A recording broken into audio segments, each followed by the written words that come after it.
When I get in trouble, Kris, I'm fighting this case because they want to give me 18 months in prison.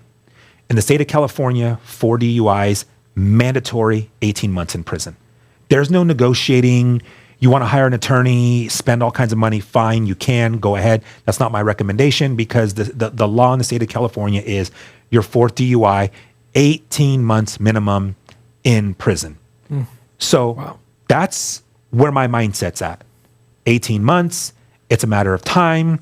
Is the judge going to be sympathetic towards me? Are they going to work with me? And I'm just like, I'm praying and hoping for the best at this point. And I'll never forget 7 court trips it took. And my mom and Felicia had never been to any of my other court trips because I always told them, I don't want you guys going to see me in jail. I don't want you to see what I look like in this jumpsuit. I don't want you to, this is not how I want you to remember me. Yeah. Because there's going to be a better version of me. And it's not going to be this person who's going to be in a cage in a courtroom. So the 7th court trip, they come. And I'll never forget, I'm sitting in the cage. And those of you who don't know what a cage is, it's that little box that looks like a cage in a courtroom, and I'll never forget. The judge looks at me and goes, Mr. Mendoza, and this is how they talk. Mr. Mendoza, today's your lucky day. And I'm thinking, am I going home? Because I'm so hopeful, right? Am I getting released today? Like I've already been in jail 6 months to this point. Oh, wow. So I'm thinking, they're going to let me go. I've been a good boy 6 months. Like, this is my day. Yeah. And he goes, and I never forget, he's pointing at me, I'm going to grant you your wish. And I'm like thinking like, my wish? Like, not too many people have wishes in jail, you know what I mean? Other than getting out. He goes, I'm going to grant you your wish. I'm going to let you go to rehab. And I was like, Lord, this has to be you. Yeah. He goes, I'm not going to give you 18 months in prison. I'm going to let you go to rehab. The previous 3 DUIs, never one time did I go to rehab. And I said, Your Honor, I can't thank you enough. He goes, but there's one catch. And I said, oh man, here it comes. You got to serve 12 months in jail. And then I'm going to send you to rehab for 1 year. So 1 + 1 is 2.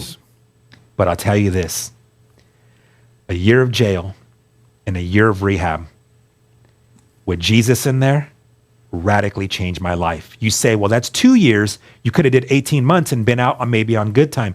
But who's to know what would have happened in prison? Yeah. I don't know. There's a reason why I didn't go to prison. Yeah. So I'm excited.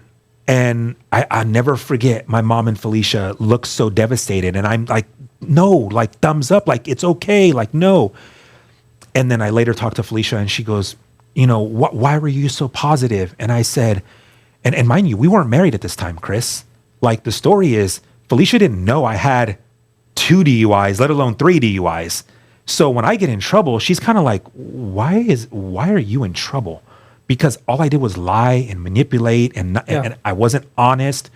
And, it threw her all for a loop. And she goes, why are you okay with it? And I said, you know what? I've been in here 6 months. I can do 6 months. I said, I found God in here and I know God is on my side. There's a reason why I didn't go to prison, and there's a reason why God has me here. And I'm just going to continue to seek him behind bars. He's already been moving in my life. I'm just going to trust him in this season and in this process that he knows what he's doing. Now let's key in on that. You said you found God. Let's talk about how you found God in prison. A lot of times this is the part of my testimony, Kris, where I get a lot of skeptics and people who question this. And, as brothers in Christ, we're never called to judge somebody's story. Mm-hmm. If somebody says they found God, in a bus on the way up to San Francisco, that's where they found God. If they found him on a boat, if they found him on a mountain, they found him. Where you find God and where you meet God, that is part of your story. That's right. For me, February 14th was Valentine's Day. By the time I get processed into jail, by the time I actually get into a barrack, by the time I get situated, you're talking about 5 days later. And you talk about things happen for a reason, not by coincidence. I'm laying on my bunk. I'm on the top bunk, got my bunkie underneath me. And I'll never forget, it's like everybody sees on TV, you know, the jail bars have books. Like that's what you see in movies and stuff. That's real. So I remember one night I turned around and I was glancing at the book. And you know the book because you know my story, and I have the book sitting in my nightstand. This green purpose-driven life book by Rick Warren and a Bible were right next to each other. I glanced and something brought me back to those two things. Pulled them both out. Bible's in my hand. How do I start reading the Bible? Like, I don't read. I wasn't a scholar. I hate reading. Flip to the back of the Bible. It says, Bible reading plan. Start in the book of John. And I said, I've never taken direction my whole life. I think this is a good time to take direction and start in the book of John and go through this Bible plan that's in the back. So I start in the book of John, which is in the gospel.